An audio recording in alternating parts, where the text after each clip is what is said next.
അധ്യായം 33 അൽ അഹ്സാബ്. അവതരണം മദീനയിൽ. സൂക്തങ്ങൾ 73. സഖ്യകക്ഷികളെന്നാണ് അഹ്സാബിന്റെ വിവക്ഷ. ഇസ്ലാമിക സമൂഹത്തിനും രാഷ്ട്രത്തിനുമെതിരെ അണിനിരുന്ന വിവിധ വിഭാഗങ്ങളുടെ കൂട്ടായ്മയെ സംബന്ധിച്ച 20-ാം സൂക്തത്തിലെ പരാമർശമാണ് നാമകരണത്തിനാധാരം. അഹ്സാബ് യുദ്ധം, ബനൂ ഖുറൈള യുദ്ധം, പ്രവാചകന്റെ സൈനബുമായുള്ള വിവാഹം എന്നിവയുടെ പശ്ചാത്തലത്തിലാണ് ഈ അധ്യായം അവതീർണമായത്. അതുകൊണ്ടുതന്നെ ഉള്ളടക്കം അവയുമായി ബന്ധപ്പെട്ടതാണ്. ബിസ്മില്ലാഹിർ റഹ്മാനിർ റഹീം.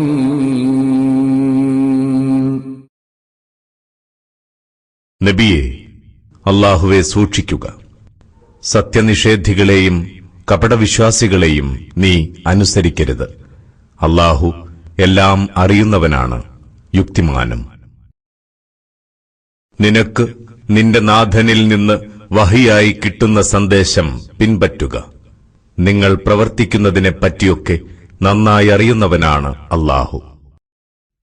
അല്ലാഹുവിൽ ഭരമേൽപ്പിക്കുക. കൈകാര്യകർത്താവായി അല്ലാഹു തന്നെ മതി. അല്ലാഹു ഒരു മനുഷ്യന്റെയും ഉള്ളിൽ 2 ഹൃദയങ്ങളുണ്ടാക്കിയിട്ടില്ല. നിങ്ങൾ ലിഹാർ ചെയ്യുന്ന ഭാര്യമാരെ നിങ്ങളുടെ മാതാക്കളാക്കിയിട്ടില്ല. നിങ്ങളിലേക്ക് ചേർത്ത് വിളിക്കുന്നവരെ നിങ്ങളുടെ പുത്രന്മാരാക്കിയിട്ടുമില്ല. അതൊക്കെ നിങ്ങളുടെ വായ കൊണ്ടുള്ള വെറും വാക്കുകളാണ്. അല്ലാഹു സത്യം പറയുന്നു, അവൻ നേർവഴിയിൽ നയിക്കുകയും ചെയ്യുന്നു. നിങ്ങൾ ദത്തുപുത്രന്മാരെ അവരുടെ പിതാക്കളിലേക്ക് ചേർത്ത് വിളിക്കുക.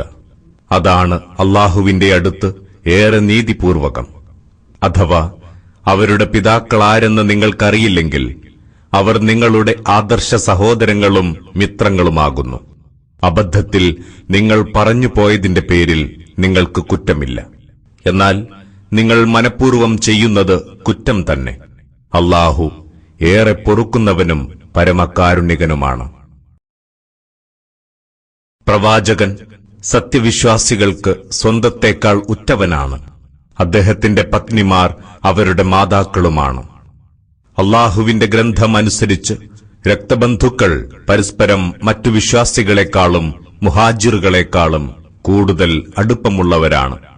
എന്നാൽ നിങ്ങൾ സ്വന്തം ആത്മമിത്രങ്ങളോട് വല്ല നന്മയും ചെയ്യുന്നതിന് ഇത് തടസ്സമല്ല. ഈ വിധി വേദപുസ്തകത്തിൽ രേഖപ്പെടുത്തിയതാണ്. പ്രവാചകന്മാരിൽ നിന്ന് നാം വാങ്ങിയ കരാറിനെക്കുറിച്ചോർക്കുക. നിന്നിൽ നിന്നും നൂഹ്, ഇബ്രാഹിം, മൂസ, മറിയമിന്റെ മകൻ ഈസ എന്നിവരിൽ നിന്നും അവരിൽ നിന്നെല്ലാം നാം പ്രബലമായ കരാർ വാങ്ങിയിട്ടുണ്ട്. സത്യവാദികളോട് അവരുടെ സത്യതയെ സംബന്ധിച്ച് ചോദിക്കാനാണിത്. സത്യനിഷേധികൾക്ക് നോവേറിയ ശിക്ഷ ഒരുക്കിവെച്ചിട്ടുണ്ട്. വിശ്വസിച്ചവരെ, അല്ലാഹു നിങ്ങൾക്കേകിയ അനുഗ്രഹം ഓർത്തുനോക്കൂ. നിങ്ങൾക്ക് നേരെ കുറെ പടയാളികൾ പാഞ്ഞടുത്തു. അപ്പോൾ അവർക്കെതിരെ നാം കൊടുങ്കാറ്റയച്ചു. നിങ്ങൾക്ക് കാണാനാവാത്ത സൈന്യത്തെയും അയച്ചു. നിങ്ങൾ ചെയ്യുന്നതൊക്കെയും കണ്ടറിയുന്നവനാണ് അല്ലാഹു. ശത്രുസൈന്യം മുകൾ ഭാഗത്തുനിന്നും താഴ്ഭാഗത്തുനിന്നും നിങ്ങളുടെ നേരെ വന്നടുത്ത സന്ദർഭം ഭയം കാരണം ദൃഷ്ടികൾ പതറുകയും ഹൃദയങ്ങൾ തൊണ്ടകളിലെത്തുകയും നിങ്ങൾ അല്ലാഹുവെപ്പറ്റി പലതും കരുതിപ്പോവുകയും ചെയ്ത സന്ദർഭം. അപ്പോൾ അവിടെ വെച്ച് സത്യവിശ്വാസികൾ പരീക്ഷിക്കപ്പെട്ടു, കഠിനമായി വിറപ്പിക്കപ്പെടുകയും ചെയ്തു. അല്ലാഹുവും അവന്റെ ദൂതനും നമ്മോട് ചെയ്ത വാഗ്ദാനം വെറും വഞ്ചന മാത്രമാണെന്ന് കപടവിശ്വാസികളും മനസ്സിന് ദീനം ബാധിച്ചവരും പറഞ്ഞുകൊണ്ടിരുന്നു. അവരിലൊരു വിഭാഗം പറഞ്ഞതോർക്കുക: യസ്രിബുകാരെ, നിങ്ങൾക്കിനി ഇവിടെ നിൽക്കാനാവില്ല, അതിനാൽ മടങ്ങിപ്പോയിക്കൊള്ളൂ. മറ്റൊരു വിഭാഗം ഞങ്ങളുടെ വീടുകൾ അപകടാവസ്ഥയിലാണെന്ന് പറഞ്ഞ് പ്രവാചകനോട് യുദ്ധരംഗം വിടാൻ അനുവാദം തേടുകയായിരുന്നു. യഥാർത്ഥത്തിൽ അവയ്ക്ക് ഒരപകടാവസ്ഥയുമില്ല. അവർ രംഗം വിട്ടോടാൻ വഴികളാരായുകയായിരുന്നുവെന്ന് മാത്രം. മദീനയുടെ നാനാഭാഗങ്ങളിലൂടെ ശത്രുക്കൾ കടന്നു ചെല്ലുകയും അങ്ങനെ കലാപമുണ്ടാക്കാൻ അവരോട് ആവശ്യപ്പെടുകയും ചെയ്താൽ അവരത് നടപ്പാക്കുമായിരുന്നു. അവരക്കാര്യത്തിൽ താമസം വരുത്തുകയുമില്ല, നന്നേ കുറച്ചല്ലാതെ. തങ്ങൾ പിന്തിരിഞ്ഞോടുകയില്ലെന്ന് അവർ നേരത്തെ അല്ലാഹുവോട് കരാർ ചെയ്തിട്ടുണ്ടായിരുന്നു. അല്ലാഹുവോടുള്ള കരാറിനെക്കുറിച്ച് അവരോട് ചോദിക്കുക തന്നെ ചെയ്യും. പറയുക, നിങ്ങൾ മരണത്തെയോ കൊലയെയോ പേടിച്ചോടുകയാണെങ്കിൽ ആ ഓട്ടം നിങ്ങൾക്കൊട്ടും ഉപകരിക്കുകയില്ല. പിന്നെ ജീവിതം ആസ്വദിക്കാൻ ഇത്തിരി കാലമല്ലാതെ നിങ്ങൾക്ക് കിട്ടുകയില്ല. ചോദിക്കുക, അല്ലാഹു നിങ്ങൾക്ക് വല്ല ദോഷവും വരുത്താൻ ഉദ്ദേശിച്ചാൽ അല്ലാഹുവിൽ നിന്ന് നിങ്ങളെ രക്ഷിക്കാൻ ആരുണ്ട്? അല്ലെങ്കിൽ നിങ്ങൾക്ക് വല്ല കാരുണ്യവും ഉദ്ദേശിച്ചാൽ അത് തടയാൻ ആരുണ്ട്? അല്ലാഹു ഒഴികെ ഒരു രക്ഷകനെയും സഹായിയെയും അവർക്ക് കണ്ടെത്താനാവില്ല. നിങ്ങളുടെ കൂട്ടത്തിൽ തടസ്സം സൃഷ്ടിക്കുന്നതാരെന്ന് അല്ലാഹുവിന് നന്നായി അറിയാം. തങ്ങളുടെ സഹോദരന്മാരോട് ഞങ്ങളോടൊപ്പം വരൂ എന്ന് പറയുന്നവരെയും അപൂർവമായല്ലാതെ അവർ യുദ്ധത്തിന് പോവുകയില്ല. നിങ്ങളോടൊപ്പം വരുന്നതിൽ പിശുക്ക് കാണിക്കുന്നവരാണവർ. ഭയാവസ്ഥ വന്നാൽ അവർ നിന്നെ തുറിച്ചു നോക്കുന്നത് നിനക്ക് കാണാം. ആസന്ന മരണനായവൻ ബോധം കെടുമ്പോഴെന്ന പോലെ അവരുടെ കണ്ണുകൾ കറങ്ങിക്കൊണ്ടിരിക്കും. എന്നാൽ ഭയം വിട്ടകന്നാൽ സമ്പത്തിൽ ആർത്തിപൂണ്ട് മൂർച്ചയേറിയ നാവുപയോഗിച്ച് അവർ നിങ്ങളെ നേരിടുന്നു. യഥാർത്ഥത്തിൽ അവർ സത്യവിശ്വാസം സ്വീകരിച്ചിട്ടില്ല. അതിനാൽ അല്ലാഹു അവരുടെ പ്രവർത്തനങ്ങൾ പാഴാക്കിയിരിക്കുന്നു. അല്ലാഹുവെ സംബന്ധിച്ചിടത്തോളം ഇതൊക്കെ നന്നേ നിസ്സാരമാണ്. സഖ്യസേന ഇനിയും സ്ഥലം വിട്ടിട്ടില്ലെന്നാണ് അവർ കരുതുന്നത്. സഖ്യസേന ഇനിയും വരികയാണെങ്കിൽ നിങ്ങളുടെ വിവരങ്ങൾ ചോദിച്ചറിഞ്ഞുകൊണ്ട് ഗ്രാമീണ അറബികളോടൊപ്പം മരുഭൂവാസികളായി കഴിയാനാണ് അവരിഷ്ടപ്പെടുക. അവർ നിങ്ങളോടൊപ്പം ഉണ്ടായാലും വളരെ കുറച്ചേ യുദ്ധത്തിൽ പങ്കാളികളാവുകയുള്ളൂ. സംശയമില്ല, നിങ്ങൾക്ക് അല്ലാഹുവിന്റെ ദൂതനിൽ മികച്ച മാതൃകയുണ്ട്. അല്ലാഹുവിലും അന്ത്യദിനത്തിലും പ്രതീക്ഷയർപ്പിച്ചവർക്കാണിത്, അല്ലാഹുവെ ധാരാളമായി ഓർക്കുന്നവർക്കും. സത്യവിശ്വാസികൾ സഖ്യസേനയെ കണ്ടുമുട്ടിയപ്പോൾ പറഞ്ഞു, ഇത് അല്ലാഹുവും അവന്റെ ദൂതനും ഞങ്ങളോട് വാഗ്ദാനം ചെയ്തതു തന്നെയാണ്. അല്ലാഹുവും അവന്റെ ദൂതനും പറഞ്ഞത് തീർത്തും സത്യമാണ്. ആ സംഭവം അവരുടെ വിശ്വാസവും സമർപ്പണ സന്നദ്ധതയും വർദ്ധിപ്പിക്കുകയാണുണ്ടായത്. സത്യവിശ്വാസികളിൽ അല്ലാഹുവുമായി ചെയ്ത കരാറിന്റെ കാര്യത്തിൽ സത്യസന്ധത പുലർത്തുന്ന ചിലരുണ്ട്. അങ്ങനെ തങ്ങളുടെ പ്രതിജ്ഞ പൂർത്തീകരിച്ചവർ അവരിലുണ്ട്. അതിനായി അവസരം പാർത്തിരിക്കുന്നവരുമുണ്ട്. ആ കരാറിൽ ഒരു മാറ്റവും അവർ വരുത്തിയിട്ടില്ല. സത്യസന്ധർക്ക് തങ്ങളുടെ സത്യതയ്ക്കുള്ള പ്രതിഫലം നൽകാനാണിത്. അല്ലാഹു ഇച്ഛിക്കുന്നുവെങ്കിൽ കപടവിശ്വാസികളെ ശിക്ഷിക്കാനും അല്ലെങ്കിൽ അവരുടെ പശ്ചാത്താപം സ്വീകരിക്കാനും തീർച്ചയായും അല്ലാഹു ഏറെ പൊറുക്കുന്നവനും പരമദയാലുവുമാണ്. സത്യനിഷേധികളെ അവരുടെ കോപാഗ്നിയോടെ തന്നെ യുദ്ധരംഗത്തുനിന്ന് അല്ലാഹു തിരിച്ചയച്ചു. അവർക്കൊട്ടും നേട്ടം കിട്ടിയില്ല. സത്യവിശ്വാസികൾക്ക് വേണ്ടി പൊരുതാൻ അല്ലാഹു തന്നെ മതി. അല്ലാഹു ഏറെ കരുത്തനും പ്രതാപിയുമാണ്. വേദക്കാരിൽ ചിലർ ശത്രുസൈന്യത്തെ സഹായിച്ചു. അല്ലാഹു അവരെ അവരുടെ കോട്ടകളിൽ നിന്ന് ഇറക്കിവിട്ടു. അവരുടെ ഹൃദയങ്ങളിൽ ഭയം കോരിയിടുകയും ചെയ്തു. അവരിൽ ചിലരെ നിങ്ങൾ കൊല്ലുന്നു, മറ്റു ചിലരെ തടവിലാക്കുകയും ചെയ്യുന്നു. അവൻ നിങ്ങളെ അവരുടെ ഭൂമിയുടെയും വീടുകളുടെയും സ്വത്തുക്കളുടെയും അവകാശികളാക്കി. നിങ്ങൾ മുമ്പൊരിക്കലും കാലുകുത്തിയിട്ടില്ലാത്ത സ്ഥലം പോലും അവൻ നിങ്ങൾക്ക് നൽകി. അല്ലാഹു എല്ലാ കാര്യത്തിനും കഴിവുറ്റവനാണ്. നബിയെ, നീ നിന്റെ ഭാര്യമാരോട് പറയുക, ഇഹലോക ജീവിതവും അതിലെ അലങ്കാരവുമാണ് നിങ്ങൾ ആഗ്രഹിക്കുന്നതെങ്കിൽ വരൂ, ഞാൻ നിങ്ങൾക്ക് ജീവിത വിഭവം നൽകാം. നല്ല നിലയിൽ നിങ്ങളെ പിരിച്ചയക്കുകയും ചെയ്യാം. അല്ലാഹുവേയും അവന്റെ ദൂതനെയും പരലോക ഭവനത്തെയുമാണ് നിങ്ങൾ ആഗ്രഹിക്കുന്നതെങ്കിൽ അറിയുക, നിങ്ങളിലെ സച്ചരിതകൾക്ക് അല്ലാഹു അതിമഹത്തായ പ്രതിഫലം ഒരുക്കിവെച്ചിട്ടുണ്ട്. പ്രവാചക പത്നിമാരെ, നിങ്ങളിൽ ആരെങ്കിലും വ്യക്തമായ നീചവൃത്തിയിലേർപ്പെടുകയാണെങ്കിൽ അവൾക്ക് രണ്ടിരട്ടി ശിക്ഷയുണ്ട്. അല്ലാഹുവിന് അത് വളരെ എളുപ്പമാണ്.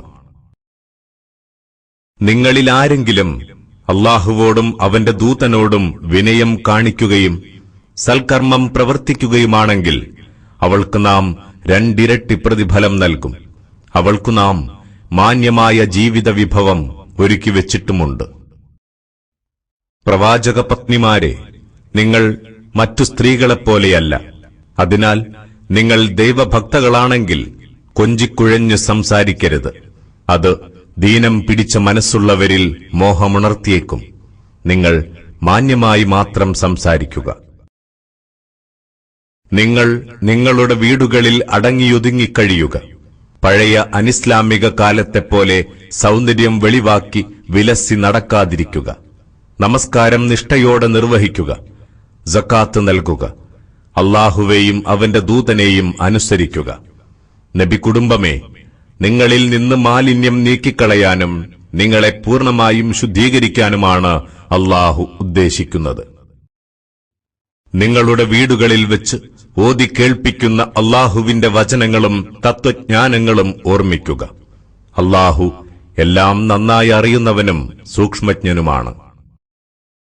അല്ലാഹുവിലുള്ള സമർപ്പണം, സത്യവിശ്വാസം, ഭയഭക്തി, സത്യസന്ധത, ക്ഷമാശീലം, വിനയം, ദാനശീലം, വ്രതാനുഷ്ഠാനം, ലൈംഗിക വിശുദ്ധി എന്നിവ ഉൾക്കൊള്ളുന്നവരും അല്ലാഹുവെ ധാരാളമായി സ്മരിക്കുന്നവരുമായ സ്ത്രീ പുരുഷന്മാർക്ക് അവൻ പാപമോചനവും മഹത്തായ പ്രതിഫലവും ഒരുക്കിവെച്ചിട്ടുണ്ട്. അല്ലാഹുവും അവന്റെ ദൂതനും ഏതെങ്കിലും കാര്യത്തിൽ വിധി പ്രഖ്യാപിച്ചു കഴിഞ്ഞാൽ സത്യവിശ്വാസിക്കോ വിശ്വാസിനിക്കോ അക്കാര്യത്തിൽ മറിച്ചൊരു തീരുമാനമെടുക്കാൻ അവകാശമില്ല. ആരെങ്കിലും അല്ലാഹുവേയും അവന്റെ ദൂതനെയും ധിക്കരിക്കുകയാണെങ്കിൽ അവൻ വ്യക്തമായ വഴിക്കേടിലകപ്പെട്ടതു തന്നെ. അല്ലാഹുവും നീയും ഔദാര്യം ചെയ്തുകൊടുത്ത ഒരാളോട് നീ ഇങ്ങനെ പറഞ്ഞ സന്ദർഭം: നീ നിന്റെ ഭാര്യയെ നിന്നോടൊപ്പം നിർത്തുക. അല്ലാഹുവെ സൂക്ഷിക്കുക. അല്ലാഹു വെളിവാക്കാൻ പോകുന്ന ഒരു കാര്യം നീ മനസ്സിലൊളിപ്പിച്ചു വെക്കുകയായിരുന്നു, ജനങ്ങളെ പേടിക്കുകയും. എന്നാൽ നീ പേടിക്കേണ്ടത് അല്ലാഹുവിനെയാണ്.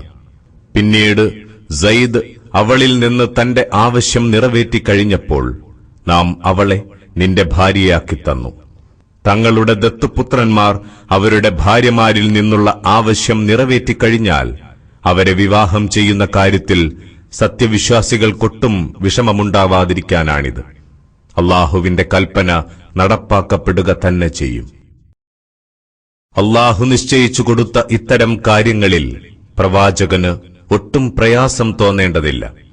നേരത്തെ കഴിഞ്ഞുപോയവരുടെ കാര്യത്തിൽ അല്ലാഹു നടപ്പാക്കിയ നടപടിക്രമം തന്നെയാണിത്. അല്ലാഹുവിന്റെ കൽപ്പന കണിശമായും നടപ്പാക്കാനുള്ളതാണ്. അഥവാ അല്ലാഹുവിന്റെ സന്ദേശം മനുഷ്യർക്ക് എത്തിച്ചു കൊടുക്കുന്നവരാണവർ. അവർ അല്ലാഹുവെ പേടിക്കുന്നു. അവനല്ലാത്ത ആരെയും പേടിക്കുന്നുമില്ല. കണക്കു നോക്കാൻ അല്ലാഹു തന്നെ മതി. മുഹമ്മദ് നിങ്ങളിലെ പുരുഷന്മാരിലാരുടെയും പിതാവല്ല, മറിച്ച് അദ്ദേഹം അല്ലാഹുവിന്റെ ദൂതനാണ്, ദൈവദൂതന്മാരിൽ അവസാനത്തെ ആളും. എല്ലാ കാര്യങ്ങളെപ്പറ്റിയും നന്നായി അറിയുന്നവനാണ് അല്ലാഹു. സത്യവിശ്വാസികളെ, നിങ്ങൾ അല്ലാഹുവെ ധാരാളമായി ഓർക്കുക. കാലത്തും വൈകുന്നേരവും അവനെ കീർത്തിക്കുക. അവനാണ് നിങ്ങൾക്ക് കാരുണ്യമേകുന്നത്. അവന്റെ മലക്കുകൾ നിങ്ങൾക്ക് കാരുണ്യത്തിനായി അർത്ഥിക്കുന്നു. നിങ്ങളെ ഇരുളിൽ നിന്ന് വെളിച്ചത്തിലേക്ക് നയിക്കാനാണിത്. അല്ലാഹു സത്യവിശ്വാസികളോട് ഏറെ കരുണയുള്ളവനാണ്. അവർ അവനെ കണ്ടുമുട്ടും നാൾ സലാം ചൊല്ലിയാണ് അവരെ അഭിവാദ്യം ചെയ്യുക. അവർക്ക് ഉദാരമായ പ്രതിഫലം ഒരുക്കിവെച്ചിട്ടുണ്ട്. നബിയെ, നിശ്ചയമായും നാം നിന്നെ സാക്ഷിയും ശുഭവാർത്ത അറിയിക്കുന്നവനും മുന്നറിയിപ്പ് നൽകുന്നവനുമായി അയച്ചിരിക്കുന്നു. അല്ലാഹുവിന്റെ അനുമതി പ്രകാരം അവങ്കലേക്ക് ക്ഷണിക്കുന്നവനും പ്രകാശം പരത്തുന്ന വിളക്കുമായാണ് നിന്നെ അയച്ചത്. സത്യവിശ്വാസികളെ ശുഭവാർത്ത അറിയിക്കുക. അല്ലാഹുവിൽ നിന്ന് അവർക്ക് അതിമഹത്തായ അനുഗ്രഹങ്ങളുണ്ടെന്ന്. സത്യനിഷേധികൾക്കും കപടവിശ്വാസികൾക്കും നീയൊട്ടും വഴങ്ങരുത്. അവരുടെ ദ്രോഹം അവഗണിക്കുക. അല്ലാഹുവിൽ ഭരമേൽപ്പിക്കുക. ഭരമേൽപ്പിക്കാൻ അല്ലാഹു തന്നെ മതി. വിശ്വസിച്ചവരെ, നിങ്ങൾ സത്യവിശ്വാസിനികളെ വിവാഹം കഴിക്കുകയും പിന്നീട് അവരെ സ്പർശിക്കും മുമ്പായി വിവാഹമോചനം നടത്തുകയുമാണെങ്കിൽ നിങ്ങൾക്കായി ഇദ്ദ ആചരിക്കേണ്ട ബാധ്യത അവർക്കില്ല. എന്നാൽ നിങ്ങൾ അവർക്ക് എന്തെങ്കിലും ജീവിത വിഭവം നൽകണം. നല്ല നിലയിൽ അവരെ പിരിച്ചയക്കുകയും വേണം. നബിയെ, നീ വിവാഹമൂല്യം നൽകിയ നിന്റെ പത്നിമാരെ നിനക്ക് നാം അനുവദിച്ചു തന്നിരിക്കുന്നു. അല്ലാഹു നിനക്ക് യുദ്ധത്തിലൂടെ അധീനപ്പെടുത്തി തന്നവരിൽ നിന്റെ വലം കൈ ഉടമപ്പെടുത്തിയ അടിമ സ്ത്രീകളെയും നിന്നോടൊപ്പം സ്വദേശം വെടിഞ്ഞ് പലായനം ചെയ്തെത്തിയ നിന്റെ പിതൃവ്യപുത്രിമാർ, പിതൃസഹോദരീ പുത്രിമാർ, മാതൃസഹോദര പുത്രിമാർ, മാതൃസഹോദരീ പുത്രിമാർ എന്നിവരെയും വിവാഹം ചെയ്യാൻ അനുവാദമുണ്ട്. സത്യവിശ്വാസിയായ സ്ത്രീ സ്വന്തത്തെ പ്രവാചകന് ദാനം ചെയ്യുകയും അവളെ വിവാഹം കഴിക്കാൻ ഉദ്ദേശിക്കുകയുമാണെങ്കിൽ അതിനും വിരോധമില്ല. സത്യവിശ്വാസികൾക്ക് പൊതുവായി ബാധകമല്ലാത്ത നിനക്ക് മാത്രമുള്ള നിയമമാണിത്.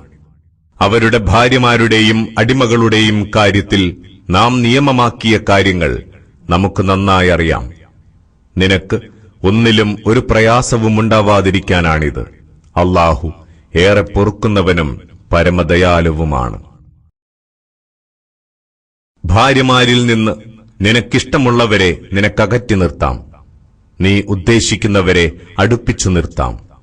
ഇഷ്ടമുള്ളവരെ അകറ്റി നിർത്തിയ ശേഷം അടുപ്പിച്ചു നിർത്തുന്നതിലും നിനക്ക് കുറ്റമില്ല. അവരുടെ കണ്ണുകൾ കുളിർക്കാനും അവർ ദുഃഖിക്കാതിരിക്കാനും നീ അവർക്ക് നൽകിയതിൽ അവർ തൃപ്തരാകാനും ഏറ്റവും പറ്റിയതിതാണ്. നിങ്ങളുടെ മനസ്സിനകത്തുള്ളത് അല്ലാഹു അറിയുന്നു. അല്ലാഹു സർവജ്ഞനാണ്, ഏറെ സഹനമുള്ളവനും അവൻ തന്നെ. ഇനിമേൽ നിനക്ക് ഒരു സ്ത്രീയെയും വിവാഹം ചെയ്യാൻ അനുവാദമില്ല. ഇവർക്ക് പകരമായി മറ്റു ഭാര്യമാരെ സ്വീകരിക്കാനും പാടില്ല. അവരുടെ സൗന്ദര്യം നിന്നിൽ കൗതുകമുണർത്തിയാലും ശരി. എന്നാൽ അടിമ സ്ത്രീകൾ ഇതിൽ നിന്നൊഴിവാണ്. അല്ലാഹു എല്ലാ കാര്യങ്ങളും നന്നായി നിരീക്ഷിക്കുന്നവൻ തന്നെ. വിശ്വസിച്ചവരെ, പ്രവാചകന്റെ വീടുകളിൽ അനുവാദമില്ലാതെ നിങ്ങൾ പ്രവേശിക്കരുത്. അവിടെ ആഹാരം പാകമാകുന്നത് പ്രതീക്ഷിച്ചിരിക്കരുത്. എന്നാൽ നിങ്ങളെ ഭക്ഷണത്തിന് ക്ഷണിച്ചാൽ നിങ്ങൾ അവിടേക്ക് ചെല്ലുക. ആഹാരം കഴിച്ചു കഴിഞ്ഞാൽ പിരിഞ്ഞു പോവുക. അവിടെ വർത്തമാനം പറഞ്ഞ് രസിച്ചിരിക്കരുത്. നിങ്ങളുടെ അത്തരം പ്രവൃത്തികൾ പ്രവാചകന് പ്രയാസകരമാകുന്നുണ്ട്. എങ്കിലും നിങ്ങളോടത് തുറന്നു പറയാൻ പ്രവാചകൻ ലജ്ജിക്കുന്നു. എന്നാൽ അല്ലാഹു സത്യം പറയുന്നതിലൊട്ടും ലജ്ജിക്കുന്നില്ല. പ്രവാചക പത്നിമാരോട് നിങ്ങൾ വല്ലതും ചോദിക്കുന്നുവെങ്കിൽ മറയ്ക്കു പിന്നിൽ നിന്നാണ് നിങ്ങൾ അവരോട് ചോദിക്കേണ്ടത്. അതാണ് നിങ്ങളുടെയും അവരുടെയും ഹൃദയശുദ്ധിക്ക് ഏറ്റവും നല്ലത്. അല്ലാഹുവിന്റെ ദൂതനെ ശല്യപ്പെടുത്താൻ നിങ്ങൾക്കനുവാദമില്ല. അദ്ദേഹത്തിന്റെ വിയോഗശേഷം അദ്ദേഹത്തിന്റെ ഭാര്യമാരെ വിവാഹം കഴിക്കാനും പാടില്ല. ഇതൊക്കെയും അല്ലാഹുവിങ്കൽ ഗൗരവമുള്ള കാര്യം തന്നെ. നിങ്ങൾ എന്തെങ്കിലും തെളിയിച്ചു കാണിച്ചാലും ഒളിപ്പിച്ചു വെച്ചാലും അല്ലാഹു എല്ലാം നന്നായി അറിയുന്നവനാണ് തീർച്ച. പിതാക്കന്മാർ, പുത്രന്മാർ, സഹോദരന്മാർ, സഹോദരപുത്രന്മാർ, സഹോദരീ പുത്രന്മാർ, തങ്ങളുടെ കൂട്ടത്തിൽപ്പെട്ട സ്ത്രീകൾ, തങ്ങളുടെ അടിമകൾ എന്നിവരുമായി ഇടപഴകുന്നതിൽ പ്രവാചക പത്നിമാർക്ക് കുറ്റമില്ല. നിങ്ങൾ അല്ലാഹുവെ സൂക്ഷിക്കുക. തീർച്ചയായും അല്ലാഹു എല്ലാ കാര്യങ്ങൾക്കും സാക്ഷിയാണ്. അല്ലാഹു പ്രവാചകനെ അനുഗ്രഹിക്കുന്നു. അവന്റെ മലക്കുകൾ അനുഗ്രഹത്തിനായി പ്രാർത്ഥിക്കുന്നു. സത്യവിശ്വാസികളെ, നിങ്ങളും അദ്ദേഹത്തിന് കാരുണ്യവും ശാന്തിയുമുണ്ടാകാൻ പ്രാർത്ഥിക്കുക. അല്ലാഹുവേയും അവന്റെ ദൂതനെയും ദ്രോഹിക്കുന്നവരെ ഇഹത്തിലും പരത്തിലും അല്ലാഹു ശപിച്ചിരിക്കുന്നു. നന്നേ നിന്ദ്യമായ ശിക്ഷ അവർക്കായി തയ്യാറാക്കി വച്ചിട്ടുണ്ട്. സത്യവിശ്വാസികളെയും വിശ്വാസിനികളെയും അവർ തെറ്റൊന്നും ചെയ്യാതിരിക്കെ ദ്രോഹിക്കുന്നവർ കള്ളവാർത്ത ചമച്ചവരത്രേ. പ്രകടമായ കുറ്റം ചെയ്തവരും. നബിയെ, നിന്റെ പത്നിമാർ, പുത്രിമാർ, വിശ്വാസികളുടെ സ്ത്രീകൾ ഇവരോടെല്ലാം തങ്ങളുടെ മേലാടകൾ താഴ്ത്തിയിടാൻ നിർദ്ദേശിക്കുക. അവരെ തിരിച്ചറിയാൻ ഏറ്റവും പറ്റിയ മാർഗമതാണ്, ശല്യം ചെയ്യപ്പെടാതിരിക്കാനും. അല്ലാഹു ഏറെ പൊറുക്കുന്നവനും പരമദയാലുവുമാണ്. കപടവിശ്വാസികളും ദീനം പിടിച്ച മനസ്സുള്ളവരും മദീനയിൽ ഭീതിയുണർത്തുന്ന കള്ളവാർത്തകൾ പരത്തുന്നവരും തങ്ങളുടെ ചെയ്തികൾക്ക് അറുതി വരുത്തുന്നില്ലെങ്കിൽ അവർക്കെതിരെ നിന്നെ നാം തിരിച്ചുവിടുക തന്നെ ചെയ്യും. പിന്നെ അവർക്ക് ഈ പട്ടണത്തിൽ ഇത്തിരി കാലമേ നിന്നോടൊപ്പം കഴിയാനൊക്കുകയുള്ളൂ. അവർ ശപിക്കപ്പെട്ടവരായിരിക്കും. എവിടെ കണ്ടെത്തിയാലും അവരെ പിടികൂടി വകവരുത്തും. നേരത്തെ കഴിഞ്ഞുപോയവരുടെ കാര്യത്തിൽ അല്ലാഹു സ്വീകരിച്ച നടപടിക്രമം തന്നെയാണിത്. അല്ലാഹുവിന്റെ നടപടിക്രമത്തിൽ ഒരു മാറ്റവും നിനക്ക് കണ്ടെത്താനാവില്ല. ജനം അന്ത്യദിനത്തെപ്പറ്റി നിന്നോട് ചോദിക്കുന്നു. പറയുക, അതേക്കുറിച്ച് അറിവ് അല്ലാഹുവിങ്കൽ മാത്രമേയുള്ളൂ. അതേപ്പറ്റി നിനക്കെന്തറിയാം? ഒരു വേള അത് വളരെ അടുത്തുതന്നെയായേക്കാം. സംശയമില്ല, അല്ലാഹു സത്യനിഷേധികളെ ശപിച്ചിരിക്കുന്നു. അവർക്ക് കത്തിക്കാളുന്ന നരകത്തീ ഒരുക്കിയിട്ടുമുണ്ട്. അവരവിടെ എന്നെന്നും സ്ഥിരവാസികളായിരിക്കും. അവർക്കവിടെ ഒരു രക്ഷകനെയും സഹായിയെയും കണ്ടെത്താനാവില്ല. അവരുടെ മുഖങ്ങൾ നരകത്തീയിൽ തിരിച്ചുമറിക്കപ്പെടും. അന്ന് അവർ പറയും, ഞങ്ങൾ അല്ലാഹുവേയും അവന്റെ ദൂതനെയും അനുസരിച്ചിരുന്നെങ്കിൽ എത്ര നന്നായേനെ. അവർ വിലപിക്കും, ഞങ്ങളുടെ നാഥ, ഞങ്ങൾ ഞങ്ങളുടെ നേതാക്കളെയും പ്രമാണിമാരെയും അനുസരിച്ചു. അവർ ഞങ്ങളെ വഴിപിഴപ്പിച്ചു. ഞങ്ങളുടെ നാഥ, അവർക്ക് നീ രണ്ടിരട്ടി ശിക്ഷ നൽകണമേ. അവരെ നീ കൊടും ശാപത്തിനിരയാക്കണമേ. വിശ്വസിച്ചവരെ, നിങ്ങൾ മൂസാക്ക് മനോവിഷമമുണ്ടാക്കിയവരെ പോലെയാകരുത്. പിന്നെ അല്ലാഹു അദ്ദേഹത്തെ അവരുടെ ദുരാരോപണങ്ങളിൽ നിന്ന് മോചിപ്പിച്ചു. അദ്ദേഹം അല്ലാഹുവിന്റെ അടുത്ത് അന്തസ്സുള്ളവനാണ്. വിശ്വസിച്ചവരെ, നിങ്ങൾ ദൈവഭക്തരാവുക, നല്ലത് മാത്രം പറയുക. എങ്കിൽ അല്ലാഹു നിങ്ങൾക്ക് നിങ്ങളുടെ കർമ്മങ്ങൾ നന്നാക്കിത്തരും, നിങ്ങളുടെ പാപങ്ങൾ പൊറുത്തുതരും. അല്ലാഹുവേയും അവന്റെ ദൂതനെയും അനുസരിക്കുന്നവൻ മഹത്തായ വിജയം കൈവരിച്ചിരിക്കുന്നു. തീർച്ചയായും ആകാശഭൂമികളുടെയും പർവ്വതങ്ങളുടെയും മുമ്പിൽ നാം ഈ അമാനത്ത് സമർപ്പിച്ചു. അപ്പോൾ അതേറ്റെടുക്കാൻ അവ വിസമ്മതിച്ചു. അവ അതിനെ ഭയപ്പെട്ടു. എന്നാൽ മനുഷ്യൻ അതേറ്റെടുത്തു. അവൻ കൊടിയ അക്രമിയും തികഞ്ഞ അവിവേകിയും തന്നെ. കപടവിശ്വാസികളും ബഹുദൈവ വിശ്വാസികളുമായ സ്ത്രീ പുരുഷന്മാരെ അല്ലാഹു ശിക്ഷിക്കുന്നതിനു വേണ്ടിയാണിത്. സത്യവിശ്വാസികളായ സ്ത്രീ പുരുഷന്മാരുടെ പശ്ചാത്താപം അവൻ സ്വീകരിക്കാനും. അല്ലാഹു ഏറെ പൊറുക്കുന്നവനാണ്, പരമദയാലുവും.